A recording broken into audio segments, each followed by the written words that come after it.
What's up, guys? What's up, guys? What's up, guys? Sorry about that. I think it was either me or Jesse. We had our background noise, so sometimes, So anyway, we're learning.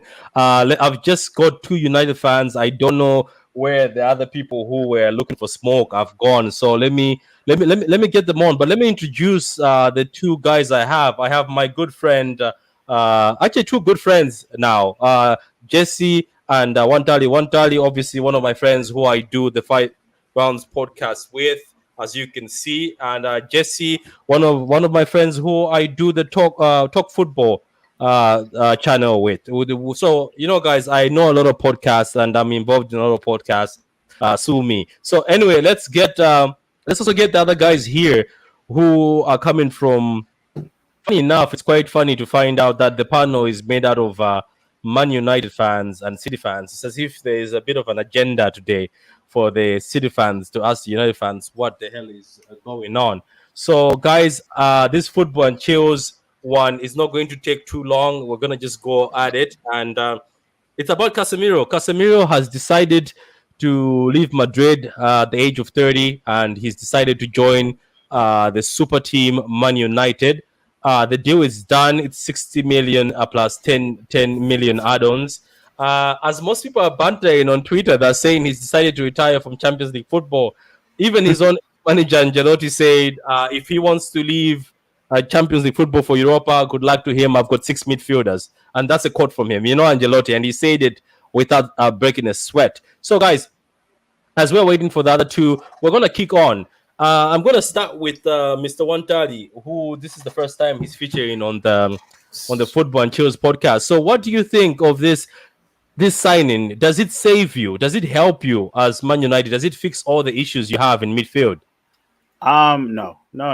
I don't think in football you could always say that one signing solves all your team's problems. It solves one of our biggest problems, but it doesn't solve all the problems. I think if you've noticed, we haven't really scored a goal officially.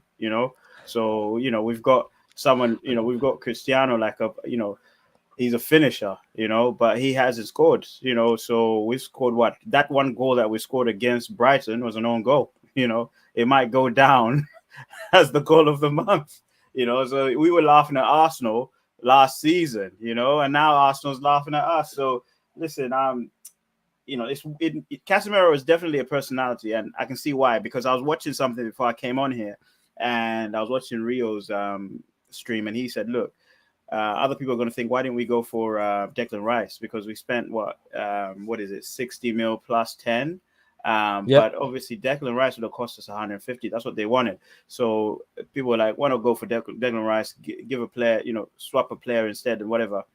But I think Ten Hag, in my opinion, he's gone for experience and he's also gone for character. We need a big character in that dressing room. We are in dying because, dude, like the first goal, if you watch the first goal against what's his face, Brentford, that first goal, once it went in, everybody just went, you know what I mean? So we need more players that are going to go, you know what? They scored a goal, we're going to go score two. The same thing that City do, same thing that Arsenal are doing now, same thing that Liverpool, were doing last season. Do you know what I mean? Yeah, so it will solve a problem, but not all the problems. Okay, that's good. Like you can see, guys in the comments and guys watching.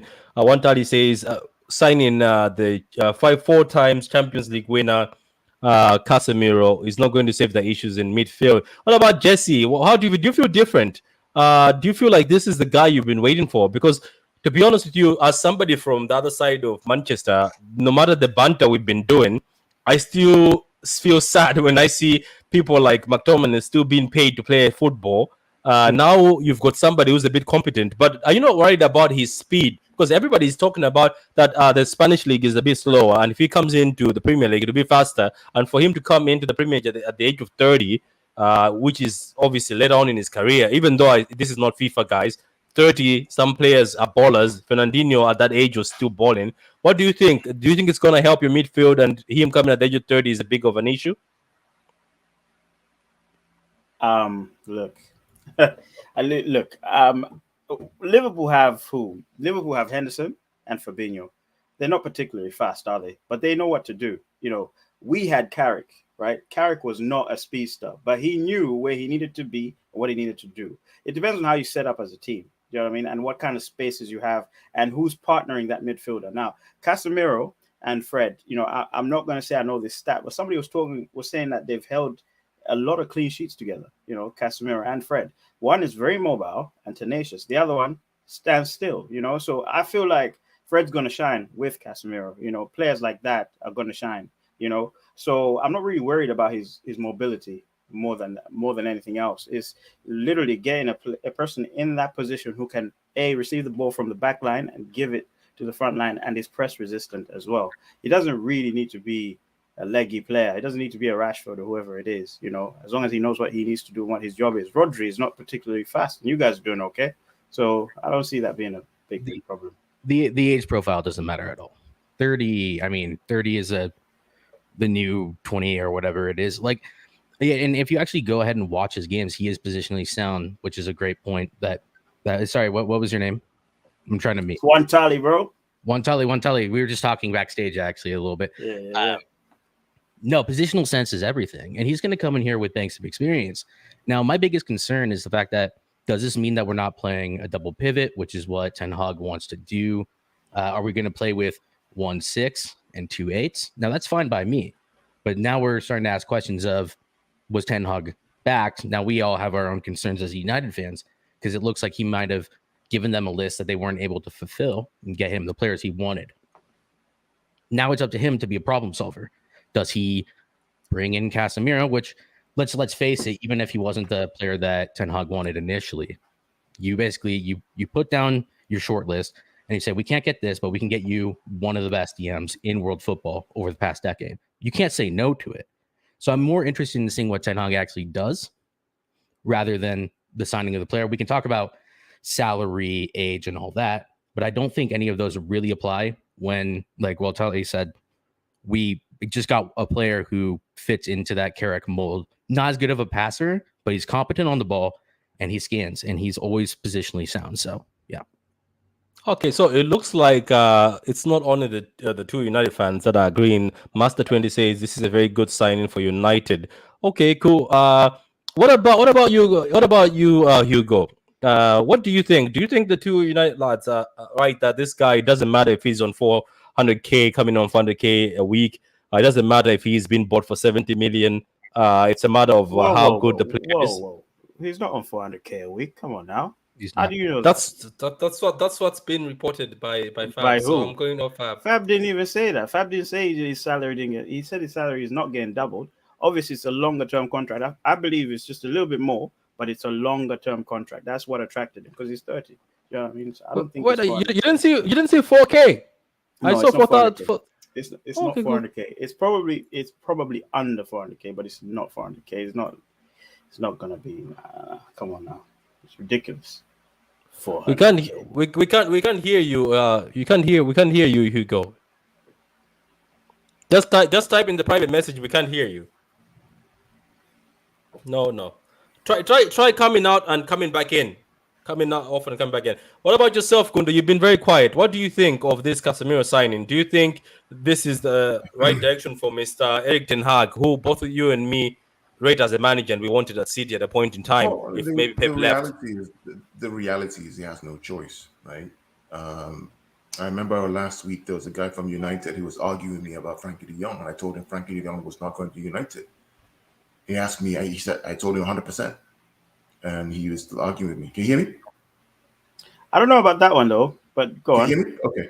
Yeah, and I said that Frankie's not going to United. He's just not going to United. Why? Why?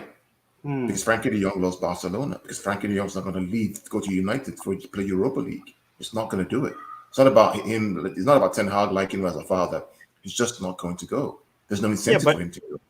But you're almost saying it as if he told you he's not going. Do you know what I mean? Just because it says I'm telling you, it's not hard to deduce this, man. I'm just telling you what let's understand something here, right? Let's understand something. How's a club like Man United going to stay for 3 months chasing a player if there isn't any indication from the player to say, look, I might come to you guys. Do you know what I mean? I don't know. A team that is very brand sensitive as well. Like, we don't want to. I understand. I understand the emotion behind this, but I'm just telling you that Frankie de Jong is not going to go to Manchester United. That's fair enough. It's the reason why Casemiro went to United at the last minute, because they realized that he's a replacement, and he's a good replacement for him. But Frankie de Jong is not going to go to Manchester United. Wait. Let me get this. Let me get this. Patrick. Yeah, go ahead. The reason why is simple, right? They owe him 17 million. They owe him money. Correct. Xavi wants him to stay. They're going to figure out a deal for him to stay at Barcelona. He's going to play Europa League for the next 2 or 3 years. It's not happening.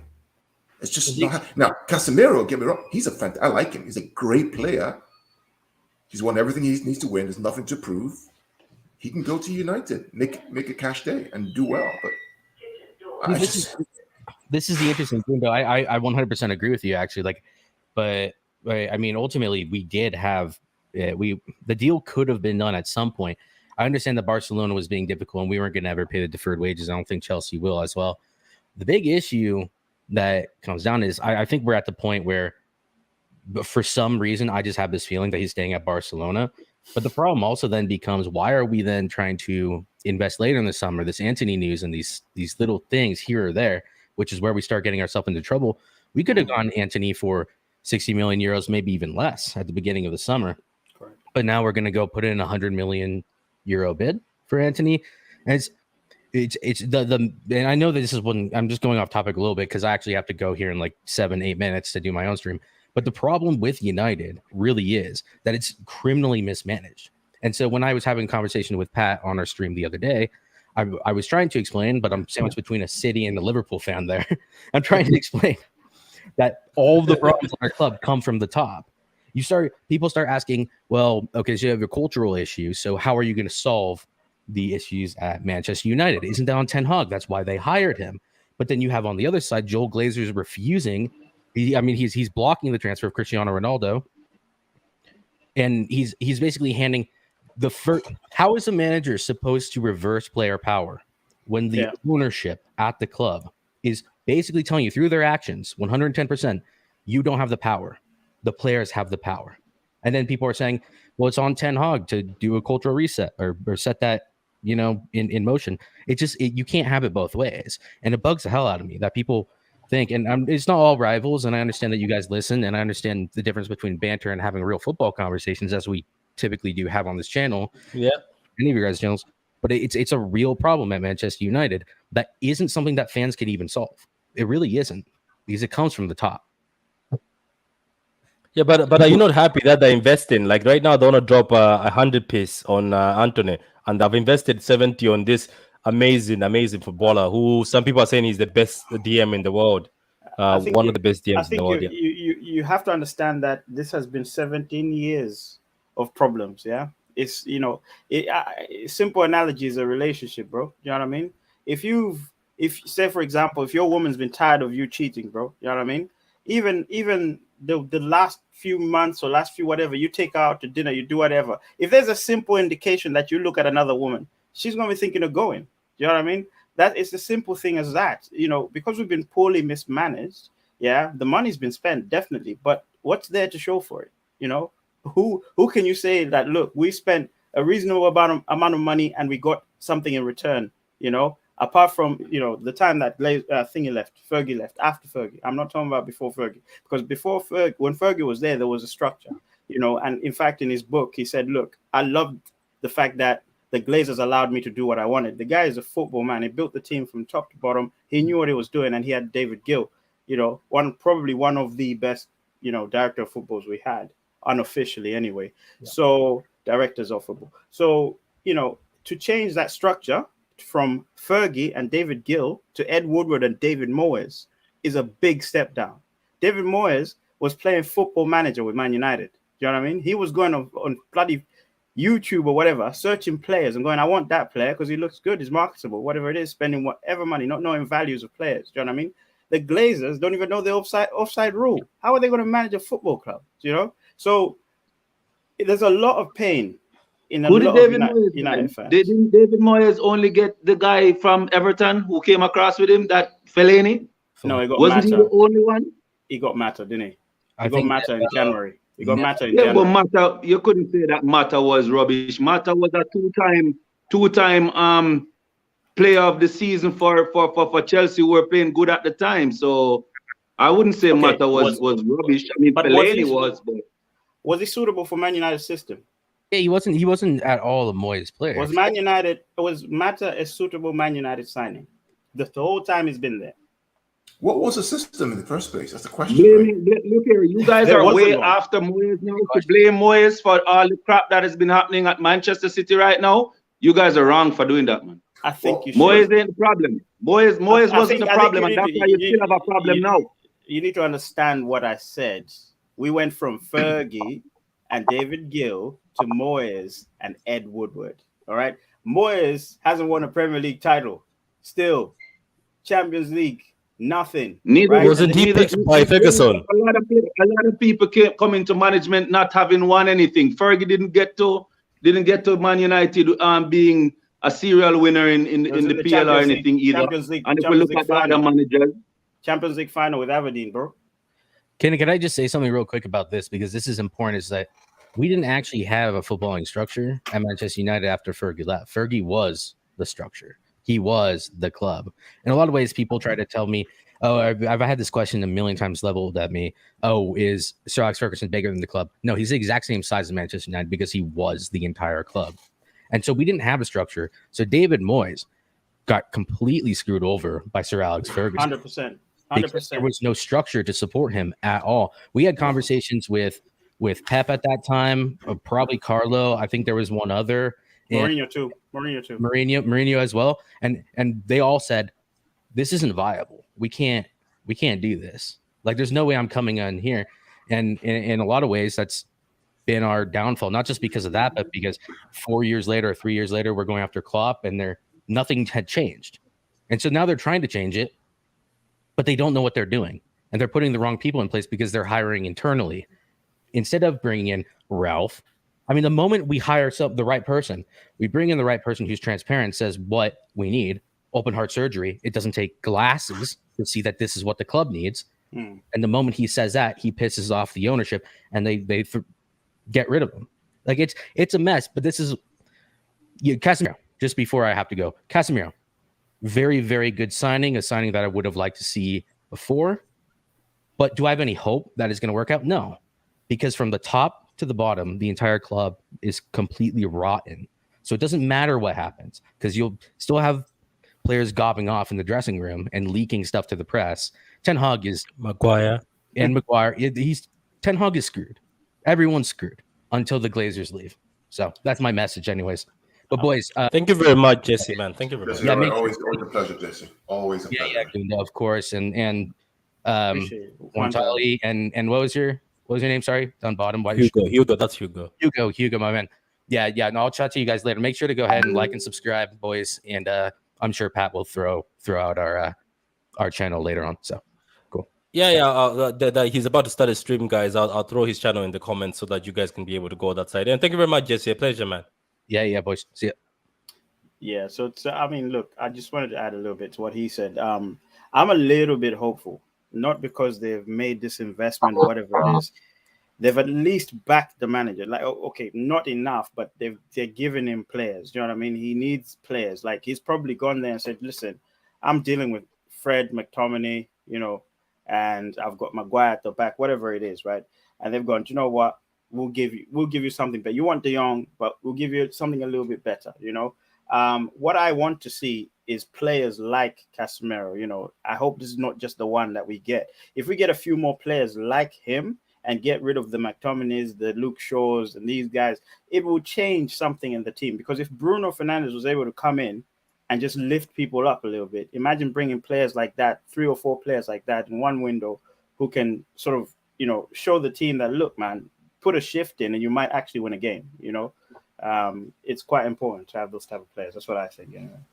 There's a question here, though. It says, can someone explain how this makes sense? It makes sense. Talking about Houston and it makes sense for them, right? Because but Fred, your mic sounds like you're beating it, man. Yeah, now it's better. Yeah. Okay. It makes sense, right? Because McFred has no business being in the top 4. No business. Let's be fair. 100%. Okay? 100%. No business being there. It's terrible. Okay? Unless they're playing Leeds United and they run around the whole place and do what they need to do. You need a cultured number 6 or double pivot or in that midfield to help them out. Casemiro is one of such players. Now, if you pair Fred and Casemiro, now we're cooking.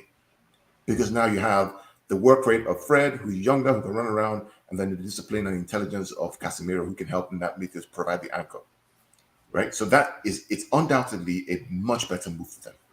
And I really hope that they play him on Monday against Liverpool, because I want to see what he does in that game against Liverpool. If he's registered in time, isn't it? If he's registered in time. He had to have been registered by today, so I don't know. It's a bit too close to call. So, yeah, it's unfortunate. I would have loved to see him play in that game, because I think he'll offer something to them that the visa's not done. Before. Can you bring up Big Morgan, please? Big Morgan, you might want to go to Transfer Market and go and have a look at his injury record. He doesn't miss a lot of games. He plays over 2,000 minutes per season. He's played every game in the Champions League, every game last season. He's not injury prone. That's the first thing I looked at, because a DM, you need them week in, week out, every game, pretty much 2 games a week. And he's definitely not injury prone, definitely not. What about Hugo? Hugo, what's your say on this? Because I know you were answering back with the 2 lads there, but what's your say? Let me get your say. As soon as you saw the news saying the great Casemiro, one of the best DMs in the world, as one of the United fans commented in the DM saying he's one of the best DMs in the world, which is true, going to Man United. It shocked me this morning, to be honest. I thought it was just a spoof. I thought it was a lie. I was like, there's no way this is happening, because regardless of the fact that they've got Camavinga and what's his name? Chumeni. I thought that Casemiro was to stay because leadership for the kids to learn from. So what was your reaction, and what do you think, honestly, your honest opinion on this Casemiro to United? Well, Casemiro, if anyone thinks that Casemiro is a bad buy, they don't know football, right? Casemiro is a good buy regardless of whichever team he had gone to in the Premier League, right? So not because it's Manchester United, people who are anti-Manchester United should come out and say bad things about Casemiro. Now, what will he be able to do is a different thing. And I hear the United fan on the program now talking about it, which is true. Their biggest problem is not what they just dealt with by getting Casemiro, but it's one of the problems, right? The biggest problem is still there. So then Ten Hag needs to make a decision. How is he going to ensure that the line behind Casemiro is fit enough to get the best out of Casemiro? And that may have to start by putting Harry Maguire on the bench or putting Harry Maguire back to training with the Eds or something. All right? It's just a fact, right? It's not going to work out. I'm a City fan, which you know already, Patrick. And we have this guy who's a City fan that was going on when we wanted somebody to replace Vincent Kompany. And we're like, Harry Maguire, Harry Maguire. But what I didn't look at is how Harry Maguire was playing at Leicester City is because of how Leicester City was set up, right? Not like how the real big clubs are set up. You get what I'm saying? He can't play with the ball, right? Yes, he's a threat on set pieces and that type of thing, but his main job is to defend. And the man cannot defend at all. He's just not a defender. He's tall. He's built like a defender, but he doesn't have the skills of a defender. You understand? That's just the fact of it. Luke Shaw, also somebody who was very overrated when Man United bought him, right?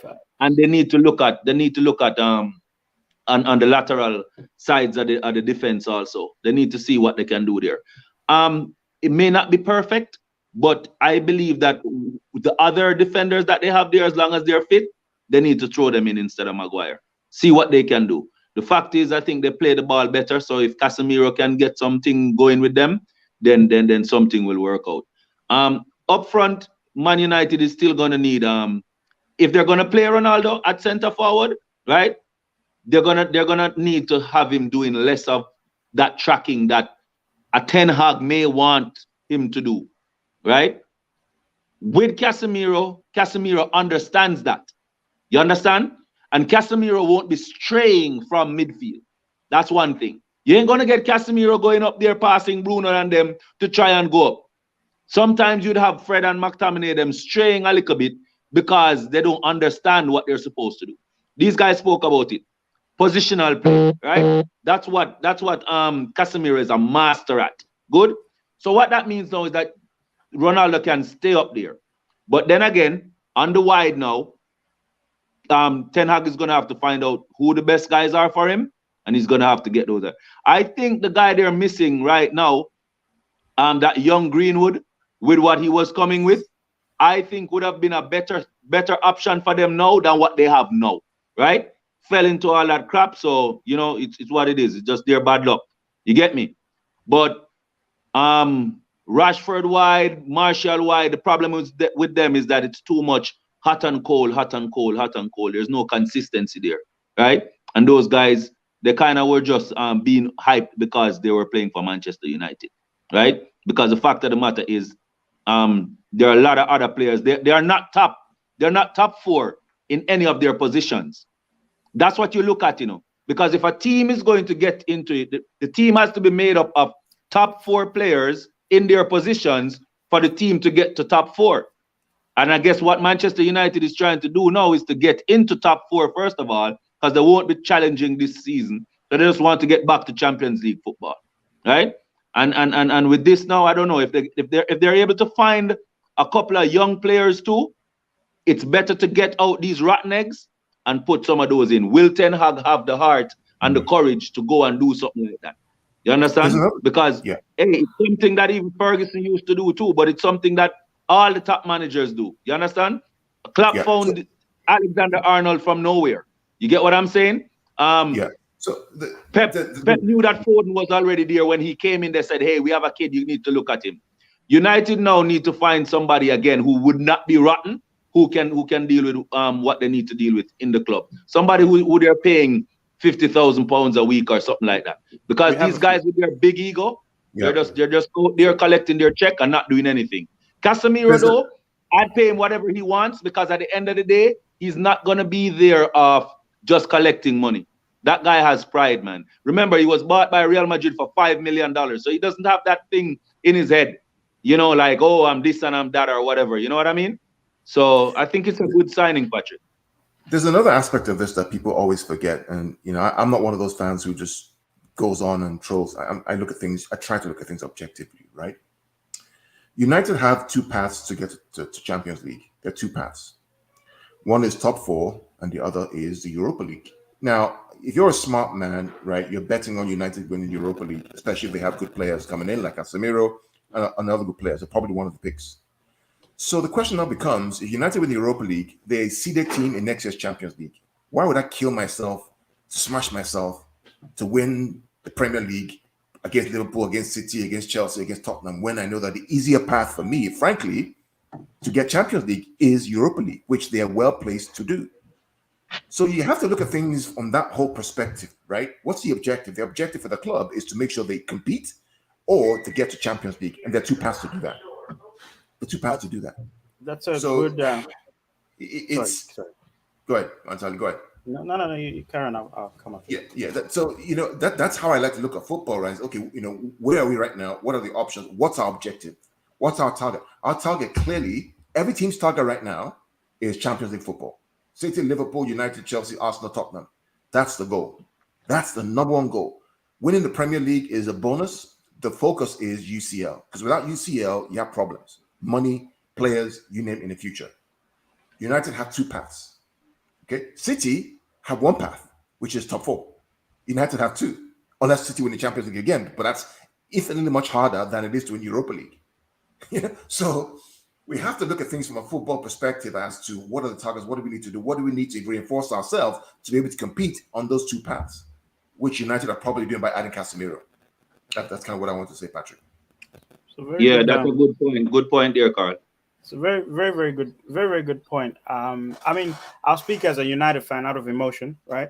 Yeah. Can you also, as you're speaking, also try jumping into what SSB 28 has just said also?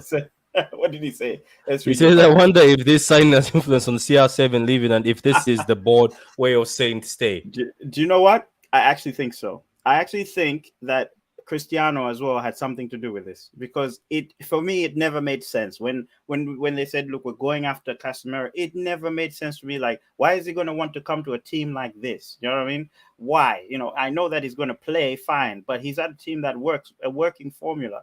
He's got a better chance of winning the Ballon d'Or there if he was going for it. You know, like stuff like that. He comes to United, now there's no trophy. It's going to be a little bit harder. Something happened there. You know, regardless of the money or whatever it is, something happened. And I feel this was part of the reason to get Ronaldo to stay. That's what I think. You know, I think Ronaldo looked at it, because think about it. Ronaldo right now, he doesn't have long left. He wants to win something, you know, something. And this is where I was going to go to that Premier League part, because for Ronaldo, the biggest trophy he can go for right now is the Premier League. I don't think he'd fancy the Europa, even though for United, realistically, the Europa is what we should be going for. But as a United fan, emotionally, I would like us to be competing on all fronts. Do we have the squad to do it? We don't, but we have the manager to do it. You know, it will probably take time, and it's unrealistic for me to say, hey, we can challenge for the Premier League this season. It's pretty silly. You know, in fact, just check me into the mental hospital. But with somebody with somebody like Cristiano, like even last season, he was saying, look, top 4 minimum. We should have been challenging, but top 4 minimum. Do you know what I mean? With the mentality of Cristiano, he's going to be thinking that way. You know, this is why he sulks and walks off the pitch and all this business.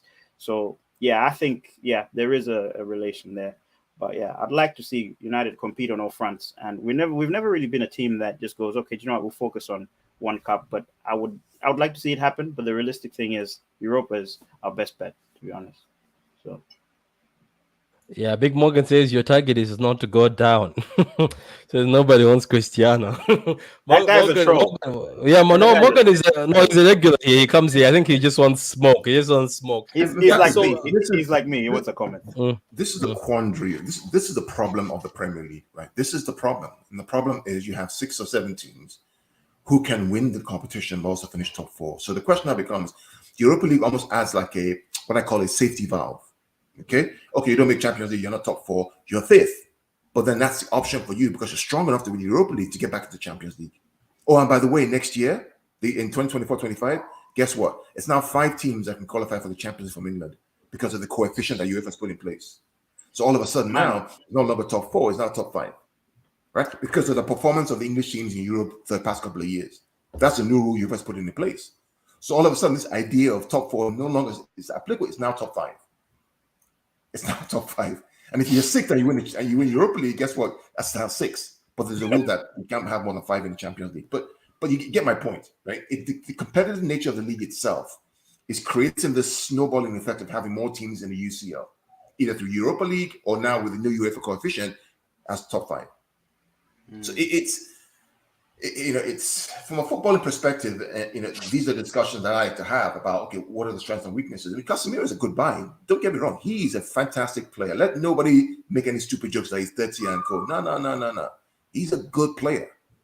But they need more. They need more around him. They need the right system around him. Maybe that's why they're going for Anthony. You know, they're going for Anthony. They're trying to throw a bit of 100. Maybe that's why they're doing that. You need to get into Rashford and Sancho's head. Go get them a shrink. Somehow. These guys have to... No, Patrick, I'm serious, guy. Oh, go ahead, yeah. Give them a shrink or something, mate. Seriously, because Rashford is a quality player. It's in there. Sancho, it's in there. Why aren't they performing? What's going on? Is it the environment?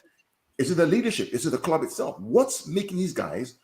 Don't forget, Patrick, this is the same team that came second in the league when we played 3 years ago under Ole Gunnar Solskjaer. And also beat us. And never lost a game away. They never lost a game away. They didn't even draw a game away. They won all the games away, 18 games or so, whatever it is. Under Ole, though, that was the great Ole. By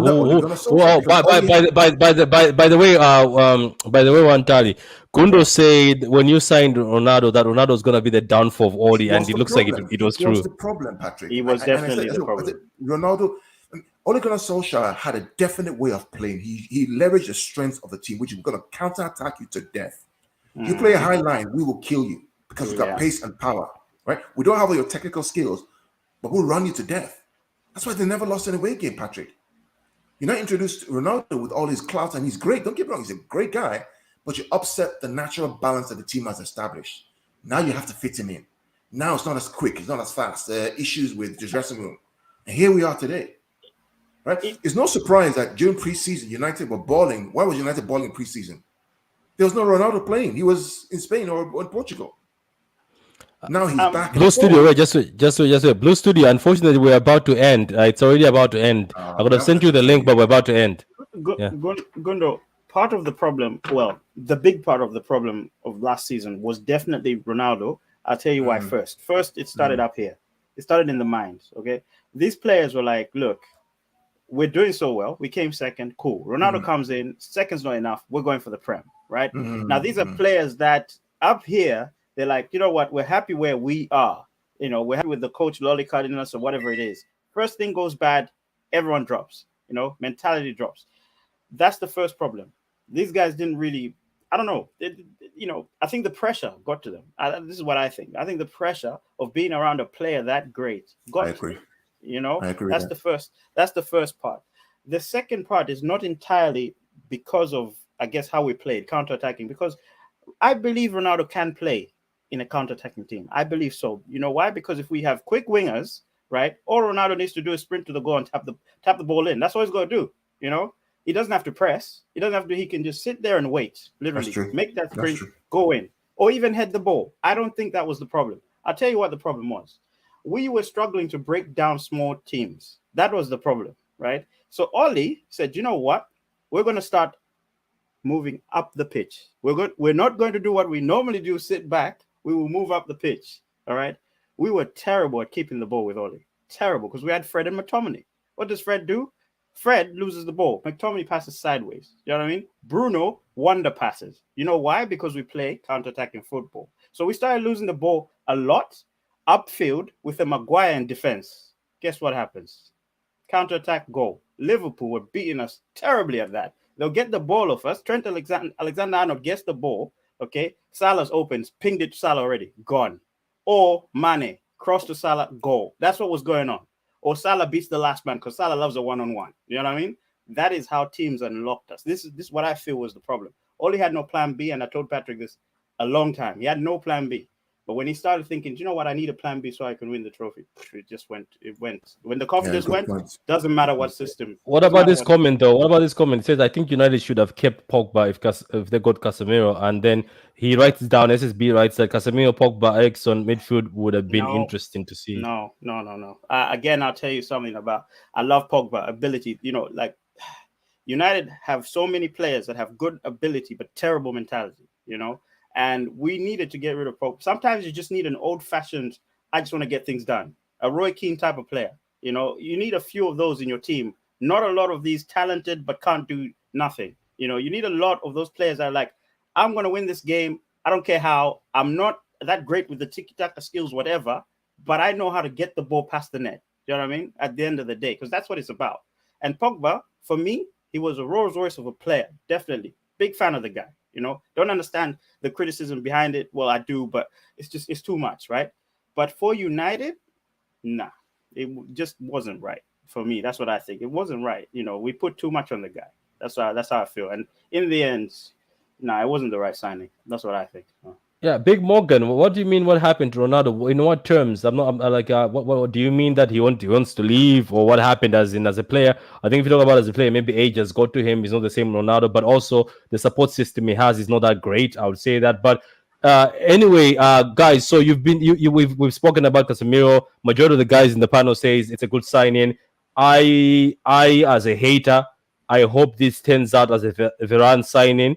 I hope this doesn't go well for United, because right now I'm enjoying the downfall. So as a hater, as a football man, I would like to have more teams competing as a football man, but as a hater and as a City fan, as the guy from the other side, I would like to see this Casemiro signing come in, and Casemiro adds more vibes and chills in the United midfield. But I don't think he will, because I think him, Varane, and Ronaldo being in that dressing room, I think it'll be different. I think they'll be speaking a different language now. I think Varane will be more confident that I have a defensive midfielder who I know can sweep and look after the midfield, instead of those two clowns. I don't call them two. One clown, McTominay, not Fred. Fred is not a clown. I still rate him. So, guys, I hope it works out. I don't know if Wantan has got anything else to say, or Carl. Listen, I'm hopeful, but I'm also concerned. It depends on who Casemiro plays with. I think what's his name? Not Gundog. Somebody else said something. It depends on who he plays around. If you put Luke Shaw, I don't know, McTominay, Maguire, all these players, they're all the type of players that give you the ball and go, do you know what? You deal with it. I'm just going to sit here and wait. Do you know what I mean? But if you have more players that want the ball and are around Casemiro, then he will play well. Because in the Prem, players close you down quickly. Saul Niguez learned this the hard way, and I feel like it's going to take that one stinker for Casemiro, for Eric Ten Hag to realize that, you know what? I just need to flush everything around me. And when I see Luke Shaw play, I'm worried already. I'm like, listen, we're going to concede a goal minimum with Luke Shaw, so I don't know. We'll see. Master 20 says United misused Pogba, never played him with the proper DM in the prime. Like, look, what I'm going to say, Master PM, is I like Pogba, but when was it going to end where every time we made an excuse for him, Pogba needs this, Pogba needs that? I was getting tired of listening to that, because every time it's Pogba needs this, or you listen to the media, Pogba needs this. But if he did, even the media got tired where they were like, we've had enough. We have enough. This guy has to show who he is and take football seriously. So Big Morgan apparently was asking that, where's Ronaldo? He played in the last game. He wore the green jersey that looks like the pitch, so maybe that's why you didn't see him, Big Morgan, but he was right there. What were you about to say, Wantali? Look, with Paul Pogba, right? I remember I used to argue with you a lot. I used to say, there was a point in time, and it was ridiculous. There's a point in time I used to say Paul Pogba is better than Kevin De Bruyne. You know what I mean? You also say Bruno is better. That's okay. Let's not get into that argument. Let's not get into it. Bruno had a good season. That was it. I don't know what's going on with him. But Pogba, I was looking at ability. I'm like, this guy can do more things. I mean, with talent, he can do more things than Kevin De Bruyne can do. But Kevin De Bruyne is good at just consistency, at doing the simple things right. I need to take the ball from here to there. Boom, done. He could do that 100 times and don't miss. Pogba, he'll do it 100 times and get it right twice. Do you know what I mean? He's that sort of player, But when he gets it right twice, everyone's going to write home about it. That's the thing about Pogba. The simple things. He can't even tackle. A professional player like him, he can't tackle. He admitted it. He said, I cannot tackle. I've never learned how to do it. We don't train on doing it. Seriously? Like, how are you going to get the ball back if you can't tackle? Who's going to do it for you? It's an 11 versus 11 type of game. And everyone's like saying he needs a DM. No, he doesn't need a DM. He needs to show up. He needs to get the ball from players. If he's going to be waiting for other players to lift him up, then is he a great player? He's a player who's dependent on people. He's as good as a bloody Cleverley then. Do you know what I mean? Because Cleverley was a good player, but when he's around someone, he was good when he was around someone. Does that make him Cleverley? I don't think so, man. But for me, Pogba, he's a good sprinkle signing. He's not really a player that you'd say he's going to pull up trees. And I'm not saying because he left United as well. The last few seasons is frustrating. So is what it is. It was horrible to watch. What about yourself, Carl? Do you have anything to say before we cut off the show? Because we've had three shows. Yeah, for me, it's just an interesting conundrum to watch what happens, to see how the Ten Hag adapts and changes the team. That's what I'm interested to see. And we've talked about the man as a good manager. We think he's a good manager. The question is now. Highly. Yeah, absolutely. He's a good manager. He plays good football. I watched his Ajax team in the Champions League a couple of seasons ago, and I enjoyed him the way he played with Frankie de Jong and all these guys out there.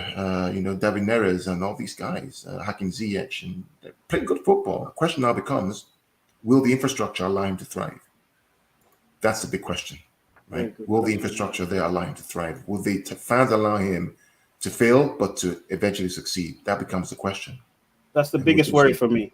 Yeah. Biggest worry for me is the fans. People are already turning on him now. The biggest worry. Because if he loses on Monday, and let's say he gets a point against Leicester, whatever it is, and he comes to City and he loses, then the fans won't want to remember that, okay, it's going to take time. They're going to put pressure on him. It's a tough one. But some of the fans were saying that at the beginning of the season. I remember speaking to a few saying we're going to give him time. So I think it's one thing to say something, but then you lose to Brentford and you lose to Brighton. It's a whole different game. Those are games that you expect to win, right? Exactly. I mean, look, United fans, they're different types. They're different types of fans, and they're already fans now that are criticizing everything he does. Everything he does. It's his first 2 games. People are like, "Oh, this man doesn't know what he's doing." Well, he's learning he's learning about the team. Like, what do you expect? You know, in a new league too. Yeah, a new league. The players he doesn't know. You know, like what do you expect? You can't be a miracle worker. You know, we've been wank for years. Ten Hag's not just going to turn that around. I give managers normally 2 years. You know, 2 to 3 years. I give only 2 years. Figured him out in 2 years. Do you know what I mean? But we'll see what Ten Hag can do. You know, I'm not even gonna criticize him. Whatever. We can finish 8th, and I'm still thinking this guy's the right man for the job. You know. So yeah, cool. So that's it, guys. We had Jesse, we had Hugo. They had to go. We had the always passionate Carl, and today we had my good friend Wantali from the Five Rounds podcast. I've been asking him to come on. He never wanted to come on the True City Fan channel because he said it's full of City fans. But what he likes doing is he goes in the comments and troll, and he's had a few throwing moments before. But anyway, thank you for coming on, Wantali. And Gundo, as always, a pleasure. Guys in the comments, thank you very much. Blue Studios, I told you. Yeah, Blue Studios, I told you we're already about it. We've had 3 streams today. My brother, we're tired. I might see you on your stream maybe later on, but for now, man, I need to rest. I also need to cook, man. I'm hungry since I came to work. I haven't ate anything. So, guys, please subscribe to the Football and Chillz podcast.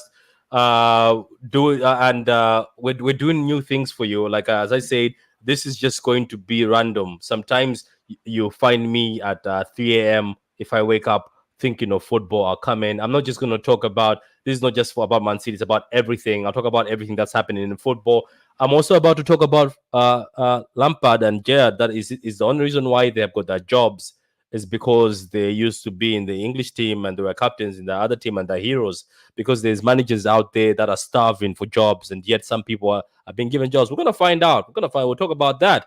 And also, we might also talk about this issue that came in. What's that UEFA thing, Carl? Which one is that one, Patrick? The Champions League. The Champions League with Amazon. Yeah. Over here in the US, the Paramount and CBS have just won the rights for the next 6 years for Champions League. Literally, they get a. But they've been great if it is Amazon, isn't it? Amazon for some of us would have been great. Amazon to the rights to it, they got a 150% increase in sale, in revenue. The award, it's crazy. We might drop some facts on that, guys. So as you see, we're going to be doing a lot of stuff. We're going to be doing interviews with fellow YouTubers. I've got a few YouTubers that you guys love, big names, good enough. They've said yes. So I'll be doing a few interviews, a lot of stuff. I might bring Wantali back again for us to just have a drink together and just talk rubbish about football. You never know. It depends. So, guys, that's it for now. Subscribe to the channel, like the vid, share the vid with your granny, your dog, your cat, whoever you want to share the vid with. Until next time, guys, all I can say is bye.